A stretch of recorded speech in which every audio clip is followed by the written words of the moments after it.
Assalamualaikum warahmatullahi wabarakatuh. Pemirsa setia channel Bejo Dunia Akhirat dimanapun Anda berada. Ini kami akan mengajak saudara-saudaraku semua untuk menjelajah ke dunia. Ini lagi ramai tentang tumbangnya rezim Asad. Wah, Suriah ini. Di balik tumbangnya rezim Asad ini kami menemukan sebuah berita, ada 5 kekuatan di balik perang saudara yang terjadi di Suriah hingga rezim Asad itu tumbang. Makanya ini sebagai pelajaran buat kita semua untuk selalu menciptakan kondusivitas, kebersamaan, persatuan dan kesatuan di negara kesatuan Republik Indonesia. Jangan mau kita diadu domba, dipecah belah. Ini sebagai komitmen kita semua tentu. Tumbangnya rezim Bashar Assad dari kursi kepresidenan Suriah pada Minggu tanggal 8 Desember 2024 akhirnya menyudahi perang saudara yang terjadi di negeri Syam itu.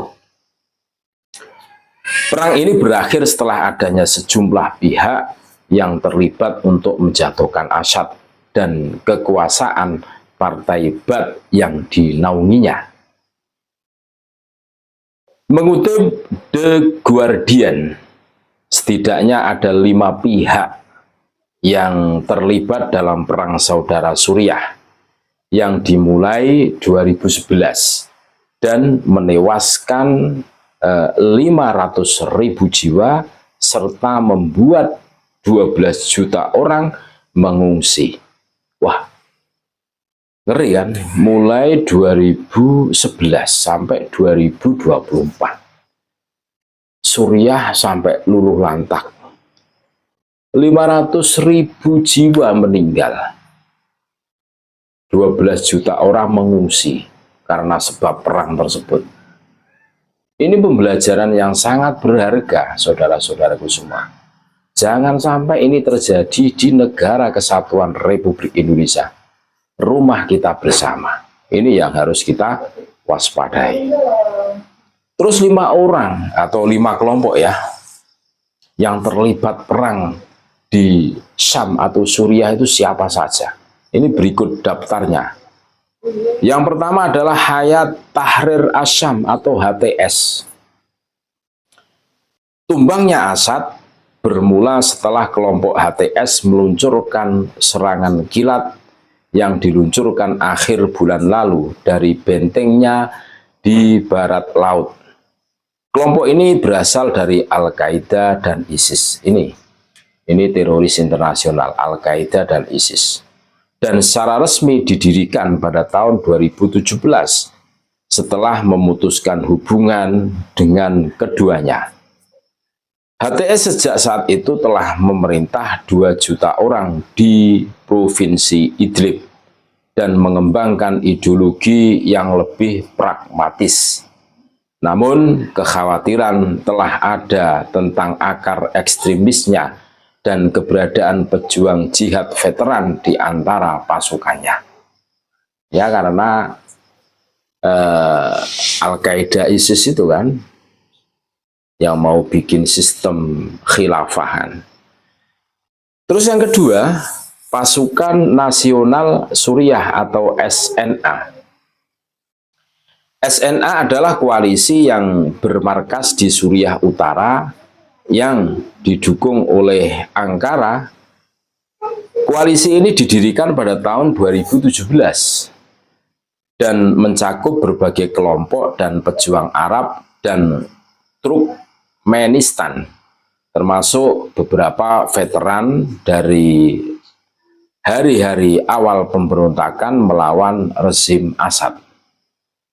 SNA berpartisipasi dalam kampanye melawan ISIS, tetapi juga secara intensif memerangi pasukan Kurdi di Suriah. Dalam beberapa hari terakhir, SNA telah melancarkan serangan terhadap kelompok Kurdi dan telah memperoleh keuntungan di sekitar Manbij, kota strategis di utara. Itu yang kedua. Terus yang ketiga, Pasukan Demokratik Suriah atau SDF. SDF adalah aliansi yang didominasi suku Kurdi yang menguasai sebagian besar wilayah di timur laut Suriah dan didukung oleh AS.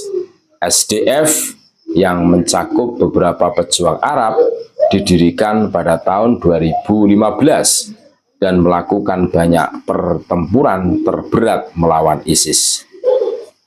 Dipimpin oleh Unit Perlindungan Rakyat Kurdi YPG, SDF dipandang oleh Ankara sebagai bagian dari gerakan separatis Kurdi yang lebih luas yang telah berjuang melawan Turki selama beberapa dekade.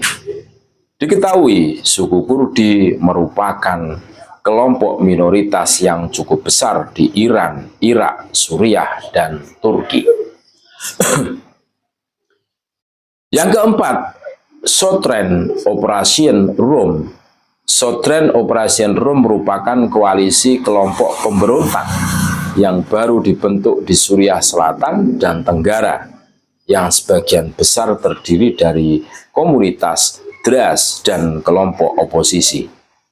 Para pejuang dari Southern Operation Rum merupakan yang pertama mencapai Damaskus pada akhir pekan lalu. Itu yang keempat.